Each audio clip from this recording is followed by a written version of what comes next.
Okay. Hey guys, it's Walsh. Welcome to Friday My Life episode. As some of you may have seen on Discord, this one's going to be a little bit different. It's just your boy. Lance in England, and we couldn't sync up our schedule to get this one in. So we're trying something different where I'm just going to kind of go through some stuff. I prepped a little bit and see where it takes us. So first thing I wanted to kind of cover was the transfer activity since we potted on Monday. Just got to kind of bang through them and see kind of just a little bit how it might impact FPL, how I'm seeing it. So the biggest one maybe is the Anderson to Fulham. From a Palace perspective, obviously I'm thrilled to get rid of a fucking shithouse, and he can be someone else's problem. Looked like he was actively sabotaging our team this weekend at Brentham, but a lot of dominoes falling here.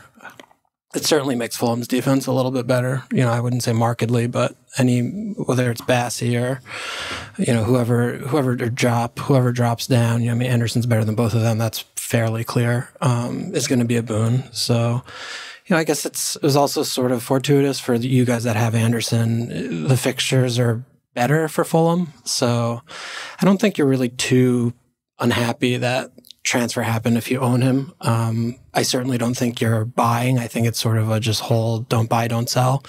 Wait for these fixtures to pass, transfer window close, and then you can kind of reassess Anderson and your Fulham, assets or asset later. Anthony Robinson, I guess that's a little awkward if you have had both and you're like, okay, I'm kind of diversifying. I have two, but maybe he's going to be on Manchester United at the time of our next podcast recording. We'll see. There's still a week and a half for the window. But yeah, Anderson over to Fulham makes them better. For our standpoint, Palace, there's some questions on this one later, so I'll touch on that. I'm going to get to questions afterwards to sort of guide me through the rest. Obviously big other news is Barco, the absolute ginger fraudster, just fucking off to Spain on loan. It looks like Sevilla, all signs point to here we go incoming from Fabrizio. What is there to learn from this one? It's just one of those, right, where, there were a lot of indicating signs in preseason that he's going to play somewhat of a role early on. Something we didn't necessarily know, maybe Purvis, like he keeps training, him being, oh, that's my phone. Let's put that on silent. It's so fucking weird doing this by myself. I don't even have my earbuds in. I feel so loose, but also somewhat constricted because I have no friends to pick me up when I need a sip of my seltzer. But back to business. Barco. Purvis really fit. It looks like really close to fitness, I should say. He keeps training and, maybe this is something where, he's 19 or 20 or whatever. Barco, clearly highly thought of, but how much game time is he going to actually get when Brighton are fully fit? Answer, probably not much. And his development might get stifled there.